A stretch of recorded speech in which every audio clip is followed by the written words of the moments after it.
Critical Role Recap Season 2, Episode 66.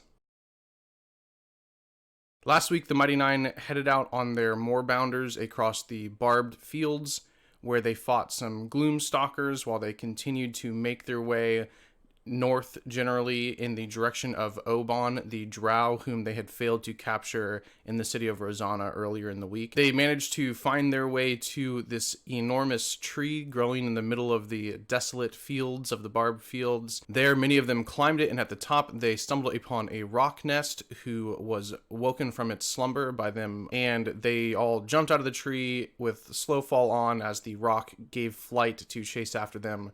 And that's where we picked up immediately this week, where they spend a few rounds of combat floating down out of the tree as the rock attempts to attack them. The Mighty Nein decides to not try and fight the rock and kill it, and instead to try and subdue it in some way, or at least get away from it. So Jester does manage to polymorph it into a bat during this time, where polymorph lasts for about an hour, so for about 40 minutes. Caleb and Bo make their way up to the nest to search around. Inside the nest, Bo manages to find an assortment of things, mostly just some money for the most part, not a ton of it, like 200 odd gold.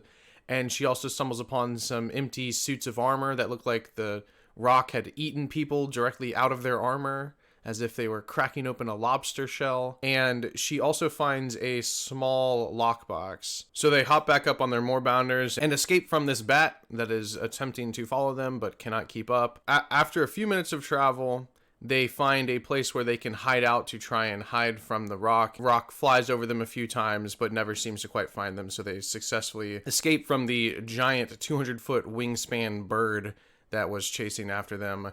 And then inside this little cave kind of thing that they found, they go ahead and pick the box. Doesn't disarm it, and it is a fireball trap that goes off after she successfully picks it and opens it, which does a fair amount of damage to everyone in the room, including Ford, who has been pretty beaten up from the fight with the rock, from the escape from the rock. This whole time, Knot has taken to taking large swigs from her flask yet again, and so Jester goes ahead and steals the flask from Knot without Knot knowing it, because Jester seems to plan on trying to help Knot recover from alcoholism. Inside of the lockbox, however, they do find a ring of protection, which is given over to Yasha, so it gives her 1 to her AC and then +1 to her saving rolls as well. After that, they make their way to Bozaxen, I think it's called, the city that they had seen on the map, and when they arrive there, they see that it is very much like an outpost more than anything, with tons of military in there. There's about 4 military people to every single civilian. They use their sigils from the Bright Queen in order to gain entry and to gain access to stables and the use of a sort of hotel where they all sleep in a common room together with some other people who are there. And they bed down for the night and get a much needed sleep to heal up from the wounds of the day before and to recover their spells. On the following day, when they wake up, they gain some information about Oban.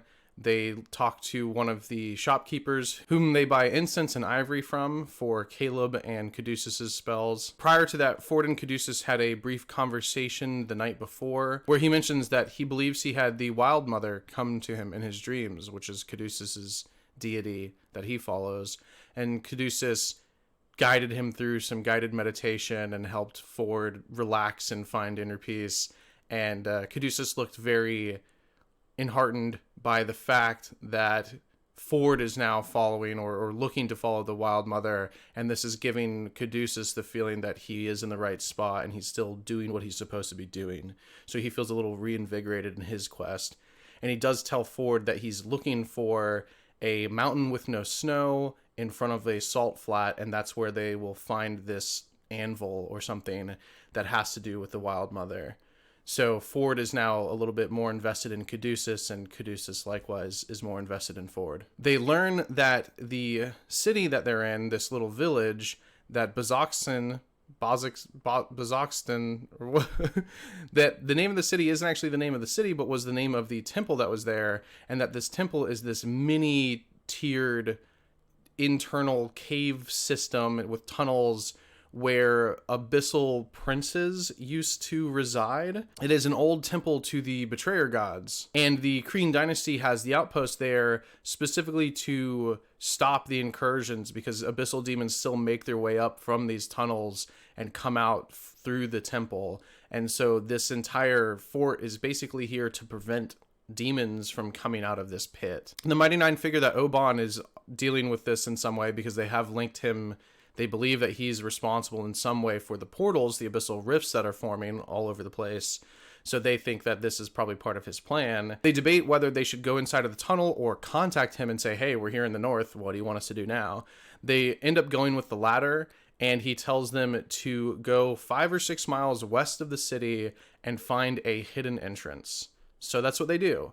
They get up on their moorbounders and they make their way, and eventually, after running up and down and using find object, they manage to find this hidden area that he had been feeling around for in the previous episode when Jester scryed on him. They go inside and they find a long tunnel system, which they travel through for quite a long period of time. It seems like it takes them back towards the temple underground, so they might end up actually making their way back to the temple just in this underground passage the whole time. They finally do find some sort of room, an area that has this giant door in it that is open about 1.5 feet, and inside there are 14 statues of what are probably planar creatures, and there's some remains of celestial beings with their bones of their wings and stuff laying around scattered throughout.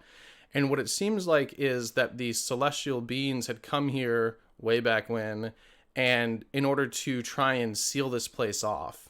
But these statues are all sitting on the ground, and their eyes are bleeding. Their eyes are crying tears of blood continuously, and this door has been opened part way. They investigate the area for a while to try and learn anything more that they can, but they don't really find out much.